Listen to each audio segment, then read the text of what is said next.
The Lifestyle Show, presented by Selina MacKenzie.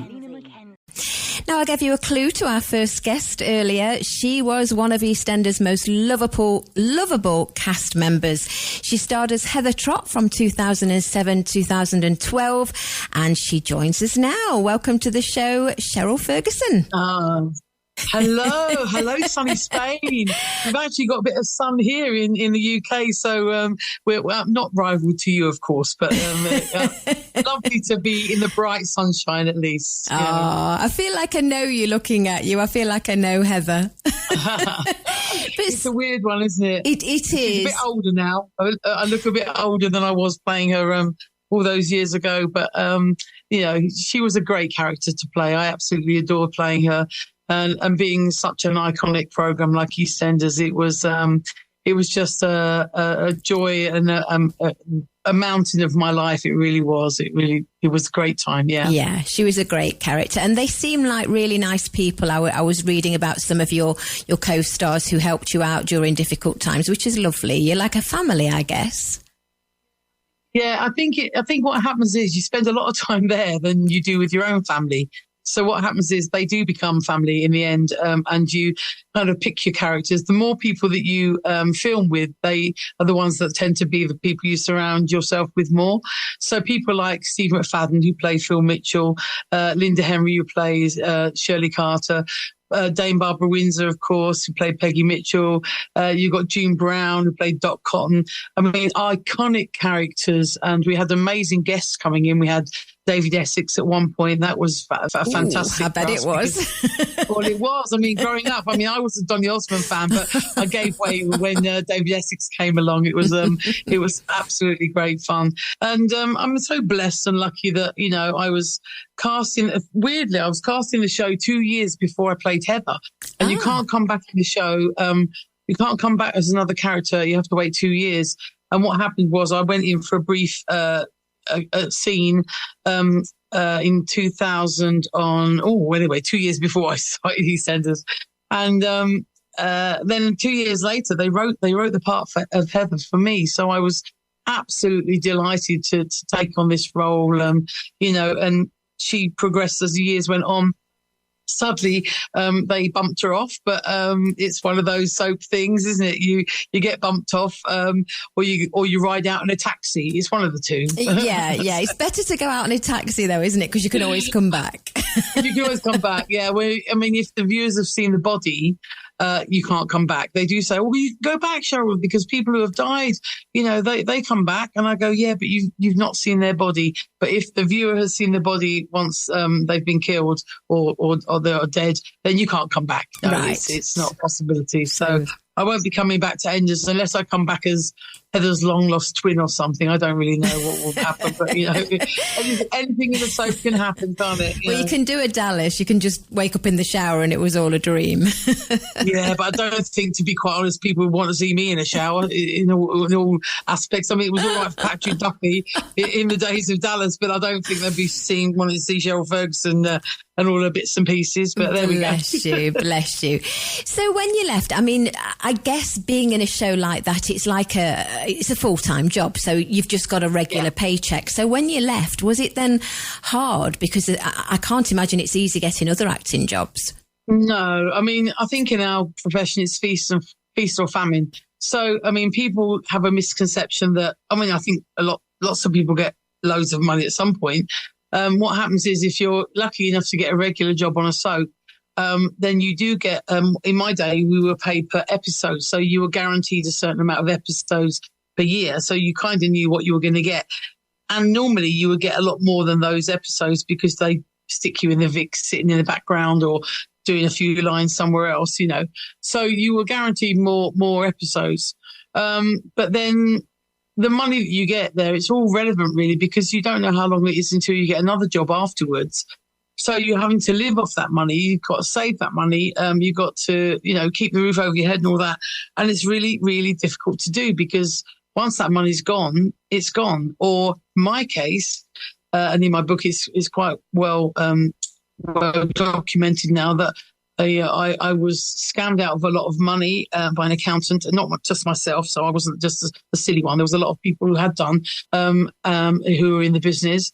And I've been kind of chasing my tail ever since. So when you get a big check for something like I did when I went into Big Brother after I left EastEnders, it all just went back to the tax man because this accountant hadn't been paying our taxes. So every bit of money that I had saved and any other jobs I had to go to paying the tax people back. But also he'd already taken our money. So really, I paid double. In fact, a little bit more. But one lot to him and one lot to the tax people. So it's kind of left chasing your tail for the rest of your life, really. And I'm just playing catch up now. And this is years on. So, yeah. But it's I'm always hopeful. Life's I'm here. I've just recently had a stroke. So, yeah, 2nd of May. I mean, I'm recovering, I should say. I'm not fully recovered. My right side's still pretty, still heavy quite a lot. And I'm walking with a stick now. So all of my theatre work and my, any theatre work or pantomimes this year are out of the window. I've been able to do singing. It hasn't affected my speech, obviously, which I'm still giving people a bit of a headache when I talk and having to give them paracetamol because I don't shut up. That was been the most devastating and darkest time when I had it in May this year. And I've that's obviously not in the book, but it's something I had to come out and talk about because once I'd processed it and once I'd started to get better and on the mend and started to walk again, which is what I've had to relearn to retrain my brain to walk, to eat with my right hand, to use my right hand, which I can lift it up and I can wiggle it, but it just kind of flops down on my leg. It's been pretty hard to cope with, but this last week, I turned 60. I turned 60 on the Wednesday. My book came out on the Thursday. And I thought, I'm going into this decade, whatever happens, with, a great, great, bright future. So don't put this old horse out to graze just yet, because she ain't going anywhere. She's not going anywhere. And I've always been a positive person, to be honest. I've always... people say, is your glass half full or half empty? And I always go, I'm just lucky to have a glass. And that's exactly how I feel about it. Great attitude. I don't wallow. And I always say, wherever you are in your life, whatever you're doing in your life, you have to use the services that are provided for you, like I have. And in the book, I say it, I've used food banks and stuff in the past. You have to use the services if you're feeling down or low. You have to talk to people. I mean, my 2 words are communicate and educate. And you have to listen and talk, and you have to learn and teach. And that's all you have to do, and be a kind human being. That is it. That's the only rules you need to live by, really. And then the rest of it, you just make it up for yourself. You just kind of get by and do it. But as long as you're being surrounded by community or the people who care about you or support you or love you, that's what's important. Yeah, it's true. And I heard a lovely story that you said about a very kind lady at the Citizens Advice Bureau. Tell us about that, because it just shows you go to somewhere like that for help, and she was lovely to you. Yeah. I mean, I went there because the debt was creeping up because of all of the things. I was sort of literally piling up debt with credit cards, with, loans, with all sorts. I wasn't being able to pay my bills. I had sold my house. At that point, I didn't know what to do. And I was burying my head in the sand like most people do, to be quite honest, letting the letters or the emails or the phone calls, just ignoring them. And then I thought, I have to do something about this. And a friend said, go to the Citizens Advice. And I thought, well, I'm not going to do much. But I went there, and the lady was absolutely amazing. She sat, she didn't judge. She took down my details. She helped me out. She phoned people up. And then she said to me, so on this piece of paper, Cheryl, it doesn't look like you've got any money coming in at all. And I said, no. And she said, so how are you going to feed your family this week? And I said, well, I don't really think about that, whatever's in there. And I knew that what was in my cupboard was not like literally like a packet of spaghetti and, you know, 1 tin of beans. And I knew it wasn't, I wasn't in a good place. And I had a son, that I was supporting and, you know, and I had a dog, you know, it was silly things you think about, you know, your pets and you think about everything. My husband at the time wasn't here. And he was, back in his country looking after his parents and he was, they were quite sick and ill. And so it was just kind of, doing it by yourself. So she basically took me through this little door, led me by the hand as I was sobbing with tissues. Oh. And she led me through a door and there was these, like, all I can say was that they were angels, like little busy bee angels. They were just these men and women, sort of volunteers who were just had a system with food and bags and they were putting things in them. And she was asking me questions. Did I have any pets? And I said, yes, I had a dog. And she said, well, she needs feeding as well, doesn't she? And I said, yeah. Well, yes. So, you know, they put dog food in, they put food that my son would eat, they put food that I would eat. And then at the end of it, there was I was surrounded by these bags of food and I just kind of couldn't stop sobbing. And, you know, they gave me a cup of tea at this point and she put little treats in the bag as well, like little, not whole tins of like, you know, quality street or roses. There were just bags of sweets. So they'd taken them out of the tins and put them in a bag. And then at the very, very end, as I was going out the door, she said, here you are, darling. And she handed me a bunch of daffodils. And to this day, that's why I remember it was kind of like, it was symbolic, but it was also the most loveliest thing. She gave me this, she said, this will just cheer you up a bit. Put them in a cup or a vase, whatever you've got, and put them, you know, just have a, you know, look at those blossom. And I just thought, that's me. I'm going to bloom again one day. You know, I'm going to get these flowers. They're going to go in a cup or a vase, whatever I've got available, and they will shoot and they will come out and they will be beautiful and they will be a ray of sunshine. And I just thought, that's going to be me. I'm not going to be in this place anymore.